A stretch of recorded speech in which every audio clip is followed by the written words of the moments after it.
Sunod-sunuran lang kayo kung anong binayad sa inyo. Doon lang kayo. Bayaran na sistema. Ako mismo, inooperan dahil bayaran ko na lang kayo. Yun ang utos. Babayaran ko kayo para sumunod kayo. Pero hindi ko ginagawa dahil talo ako pag ginawa ko yan. Bakit? Illegal government kayo.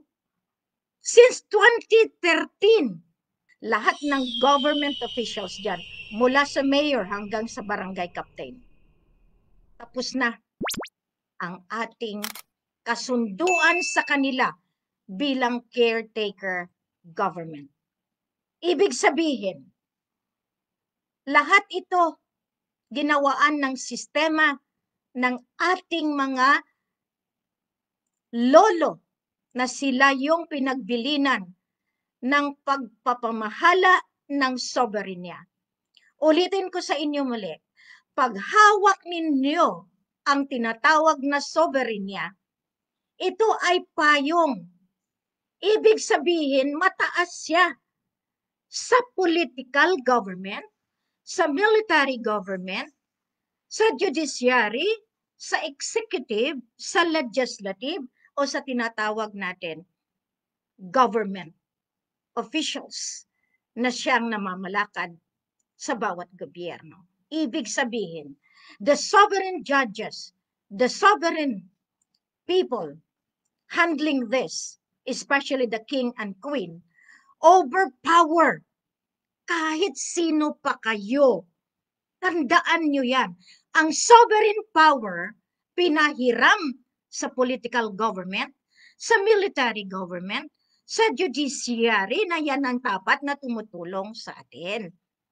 Okay? Subalit, kinamkam ninyo lahat ang power na yan na naging Diyos kayo para gumawa kayo ng batas para alipinin ang sangkatauhan. At hindi na yan dapat. Please, makikiusap ako, mahal na hari. Can you do something about it? I am in live telecast, please. It will be a destructive on my part, please. I am just asking my brother, Sultan, because there are things that needed to be concentrated on this. We have to do something because I am going to give the world the special order. Sometimes we need to be in a mode that we have to support one another, especially the aura, especially the way that we have to support one another. I know that all of you are listening. I was able to ask the attention of my beloved husband, Raja Mamay, because you know sometimes it is so hard when you are already immersed with a spiritual power. Okay? This is the thing. I am live throughout the world. And I am telling the entire world to please give me the chance, to give me the power and authority to really have to speak out right now. Every one of you listening, I know that sometimes maraming pagkakataon, maraming kailangan i-focus, maraming mga tao naghahanap ng butas para kalabanin si Queen Maria Makiling Helen Fatima Nazaria Panulino Abdurrajak Jusi Mulan bin Baginda Ali Abdurrajak Elizabeth III. Right now, alam ko, marami akong kinakalaban sa panahon ko dahil maling-mali po. Mali ang sitwasyon. Mali ang mga pamamalakad. Mali ang mga batas.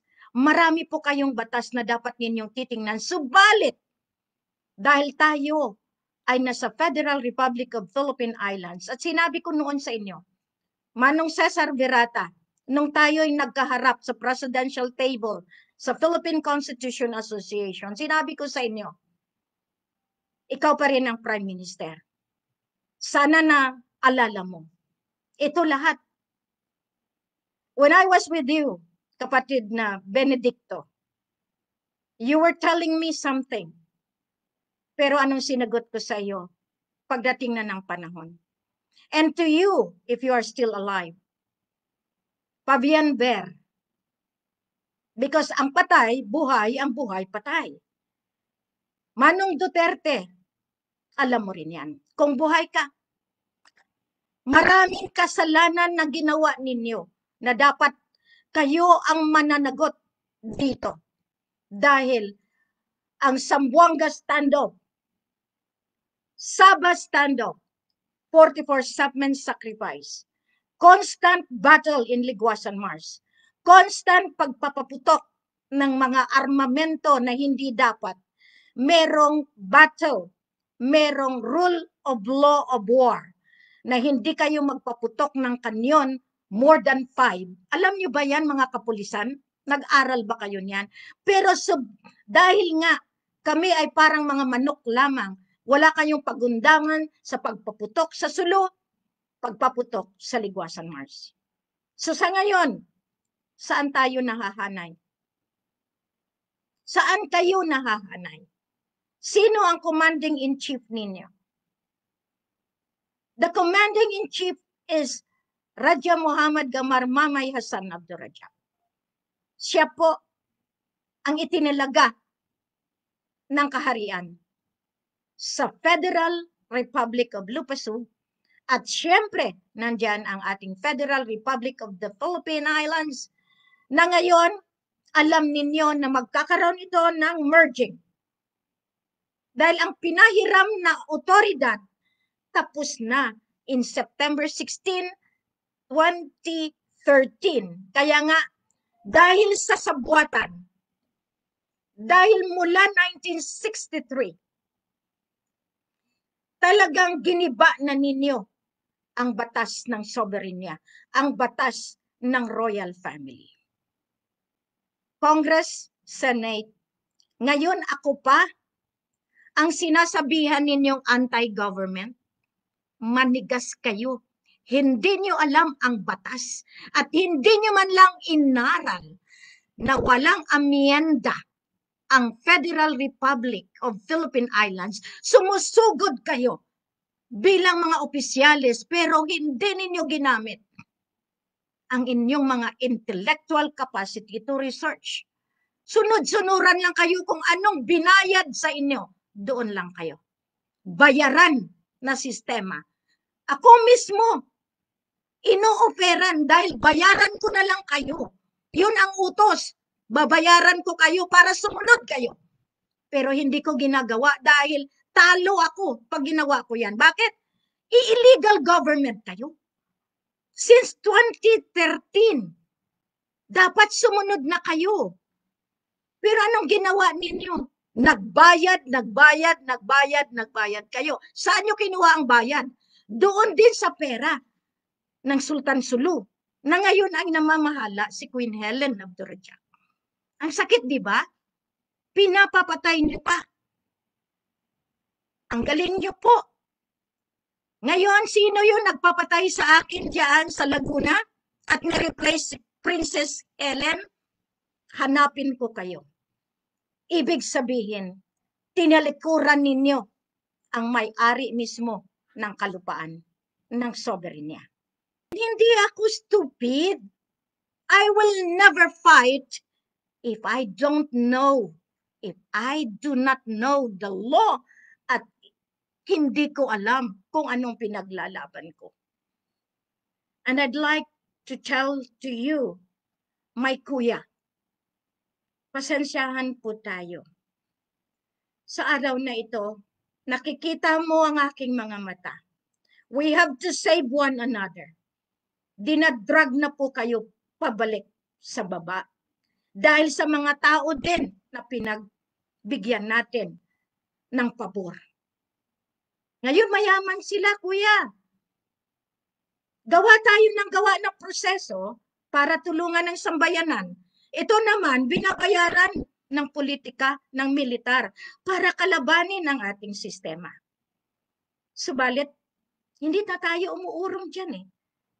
Hindi na tayo dapat nagkakaroon pa ng pagkakataon na sila ay bibigyan pa ng panahon para atakihin muli ang ating sistema na bilang isang kaharian ng Lemuria, ng Siyudad sa Araw, ng Bermuda Triangle, hindi na ninyo kayanin ang ating mga lolo na siyang lumantad muli dito sa lupang pangako.